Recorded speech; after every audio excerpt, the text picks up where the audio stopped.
سجدوں سے آزاد نہیں ہے.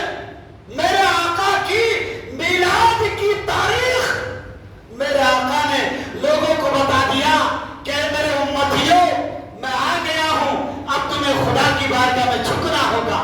میں آ گیا ہوں, اب ظلم و ستم چھوڑنا پڑے گا. میں آ گیا ہوں, اب محبت کو اپنانا پڑے گا. اس لیے تو میرے آقا کے آنے سے پہلے دنیا کا آب و ہوا کیا تھا آپ سنے ہیں. لوگ جو ہے زمین آسمان, سونا چاندی, پیڑ پودے, پہاڑ, ہر چیز کو پوجتے تھے. میرے آقا آئے, لوگوں کو سمجھانے لگے زمین کو نہ پوجو, آسمان کو نہ پوجو, پیڑ پودے پہاڑ کو نہ پوجو, ندی نالی کو نہ پوجو, بلکہ جس نے زمین بنایا, جس نے آسمان بنایا, جس نے چاند اور سورج بنائے, اس خدا کی بارگاہ میں عبادت کرو, اس خدا کی بارگاہ میں جھکو, اس خدا کے لیے نماز پڑھو, اس خدا سے مدد مانگو, اس خدا کو راضی کرنے کی کوشش کرو. تو میرے آقا کی میلاد نے ہمیں یہ پیغام دیا. میرے بھائی آپ سنیں, آقا کے آنے سے پہلے بہت برا حال تھا دنیا کا. یہاں تک کہ عربستان کے حالات ہر طرف سے بگڑی ہوئی تھی. تاریخ بتاتی, کتابوں میں آتا ہے کعبہ شریف کے اندر بھی بت رکھے گئے تھے. اس لیے تو میرے آقا کے پیدا ہوتے ہی کسرا میں زلزلہ آ گیا. اس لیے تو میرے آقا کے پیدا ہوتے ہی ہزاروں سال سے جو آگ چل رہی تھی وہ اچانک بجھ گئی. میرے آقا نے بتا دیا کہ اب آگ کی پوجا نہیں کی جائے گی, جس نے آگ کو روشنی دیا اس کی عبادت کی جائے گی. تو برادران ملت اسلامیہ, دنیا کا حال کیا تھا؟ روم, ایران, مصر, یونان, ہندوستان ایک ساتھ طور پر گمراہی کے دلدل میں پھنسے ہوئے تھے, جہالت کی تاریخیوں میں چھائے ہوئے تھے. لوگوں کو راستہ نہیں مل رہا تھا کہ صحیح راستہ کون سا ہے. ایسے وقت میں جب جو عرب کے حالات اتنے بگڑی ہوئی تھی, لڑکی پیدا ہوتا زندہ دفن کر دیے جاتے, اگر کسی کا شوہر انتقال ہوتا بیوی جیسا سلوک جو ہے اسے جو قید خانے میں قید کر دیا جاتا, سوتنی ماں کے ساتھ بیوی جیسا سلوک کیا جاتا تھا. اللہ اکبر, میرے آقا دنیا میں تشریف لائے, میرے آقا کی میلاد نے لوگوں کی گمراہیوں کو ختم کرنا شروع کر دیا. میرے آقا کی میلاد آئی, میرے آقا کے پیدا ہوتے ہی ظلم و ستم مٹنے لگے. میرے آقا کے پیدا ہوتے ہی تاریکیوں میں اجالا آنے لگا. میرے آقا کے پیدا ہوتے ہی جو ایک دوسرے کی محبت کو سمجھنے لگا. ورنہ عرب کا حال تھا چھوٹی چھوٹی باتوں میں جنگ ریزی کا اعلان کر دیا جاتا تھا. برادران ملت اسلامیہ, یہ میرے آقا کی میلاد کی برکت تھی, یہ میرے آقا کے آنے کی برکت تھی. تو الحمدللہ آج دنیا روشن اور منور ہوتا ہوا نظر آ رہا ہے. بھلا جس نبی کے صدقے یہ ہمیں سب ملا ہے, جس نبی کی میلاد کے صدقے ہمیں یہ سب ملا ہے, بتاؤ اس نبی کی امتی ہم کیا کر رہے ہیں؟ ہمارے پاس کون سا عمل ہے؟ ہمارے پاس کون سے سجدے ہیں؟ ہم نے کب کسی کے اندر محبت ڈالنے کی کوشش کی؟ نفرت ہمارے اندر, عیاشی ہمارے اندر, تاش بازی ہمارے اندر, بغض و حسد ہمارے اندر, دشمنی ہمارے اندر, چھوٹی چھوٹی باتوں میں لڑائی ہمارے اندر, بڑوں کی تعظیم نہیں کرنا ہمارے اندر, چھوٹوں پر پیار نہیں کرنا ہمارے اندر. تو بتاؤ نبی کی میلاد سے ہم نے کیا لیا ہے کہ 12 تاریخ آ گئی, جھنڈے لہرا دیے, پھر اس کے بعد میں جھنڈے کے کلیوں میں راستوں میں گرا دیے. یہی نبی کی میلاد نہیں ہے میرے دوست. نبی کی میلاد کی سب سے بڑی دلیل یہ ہے کہ ایمان عقیدہ پختہ کر کے اپنی پیشانی کو خدا کی بارگاہ میں جھکا. نبی کی میلاد سے یہ پیغام لو, گھر گھر میں قرآن کی تلاوت ہو, نبی کی میلاد سے یہ پیغام لو. گھر گھر سے نفرت ختم ہو, نبی کی میلاد سے یہ پیغام ہو. ہر گھر میں مصلی بچھا ہوا نظر آئے, نبی کی میلاد سے یہ پیغام ہو. ہر نفرت دور ہوتا ہوا نظر آئے, نبی کی میلاد سے یہ پیغام ہو. ہر ایک کے اندر محبت پیدا ہو, نبی کی میلاد سے یہ پیغام ہو. برادران ملت اسلامیہ, بتانے کے لیے بہت کچھ ہے, آنے والا جمعہ وقت پر آئیے. بہرحال آج کی تقریر کا خلاصہ کیا ہے کہ قرآن نے کہا نبی کی میلاد کرنا بہتر ہے اور نبی کی میلاد سے جنت ملتی ہے اور یہ دنیا کی تمام خوشیوں سے بہتر ہے۔ اس لیے اپنے گھر میں اگر آپ نبی کی میلاد پر گائے ذبح کر کے دعوت نہیں کھلا سکتے ہیں، بکرا ذبح کر کے دعوت نہیں کھلا سکتے ہیں، تو اپنے گھر میں مصلی بچھاؤ، ایک گلاس پانی رکھو، آقا پر درود پڑھو، آقا کی نعتیں پڑھو، آقا کی میلاد کی برکت سے دعا مانگو اور اس پانی میں پھونکو الحمدللہ میلاد کی برکت سے آقا کی محفل میں رکھے ہوئے پانی میں اتنے برکت آ جائے گی کہ تمہارے گھر کے لوگ پی لو ساری بیماری ختم ہو جائے گی۔ اس لیے میرے بھائی عقیدہ پختہ رہنا چاہیے۔ عقیدے جب ہمارے پختہ ہو جائیں گے تو یاد رکھو میرے آقا کی میلاد کی ایک ایک ادا ہمارے دلوں میں اترتی جائے گی اور ہمارے سینے کو نبی کا مدینہ بناتے ہوئے نظر آئے گی۔ اس لیے میں اللہ تعالیٰ سے دعا کرتا ہوں اللہ تبارک و تعالیٰ ہمیں آپ کو تمام لوگوں کو عمل کی توفیق عطا فرمائے۔ جس طرح میلاد کرنے کا طریقہ ہے اس طرح ہم میلاد کریں، جلوس میں فضولاتی نہ کریں، ڈانس گانے بجانے ڈی جے کے ساتھ جلوس کا تماشا نہ بنائیں، اور نبی کی میلاد کی آپ کو طاقت نہیں ہے تو آپ گھر میں نبی کی میلاد کرو، چاہے پانی کا گلاس رکھ کر کیوں نہ ہو، انشاءاللہ کریں گے۔ اور آقا کی میلاد پر کوئی سوال کرے تو اب میں تقریر میں تو اتنی ساری بات بتا نہیں سکتا، اس لیے میں نے 12ویں شریف 12 سلاموں کا گلدستہ اردو عربی انگلش 3 زبانوں میں آپ کے سامنے پھیلا دیا ہے۔ باہر کتابیں ملے گی، آپ جانے کے ٹائم لے کے جائیے انشاءاللہ۔ اس میں پورے قرآن کی آیت ہے، حدیث ہے، کس طرح میلاد کرنا، کس طرح جلوس نکالنا، آقا کی میلاد کیا ہے، نعت سلام سب کچھ ملے گا انشاءاللہ۔ اور آپ دعا کریں ہماری یہ مسجد دن بہ دن ترقی کرتا جائے، یہ مسجد آپ کے سامنے یہ اور خوبصورت ہوتا ہوا نظر آئے۔ اللہ ہمارے صدر صاحب کے حوصلے کو بلند کرے، کیونکہ جتنا ان کا حوصلہ بلند ہوگا اللہ نے چاہا تو یہ مسجد اتنی خوبصورت ہوتی جائے گی۔ اللہ تعالیٰ عمل کی توفیق عطا فرمائے۔ السلام علیکم، سنتوں سے فارغ ہو جائے۔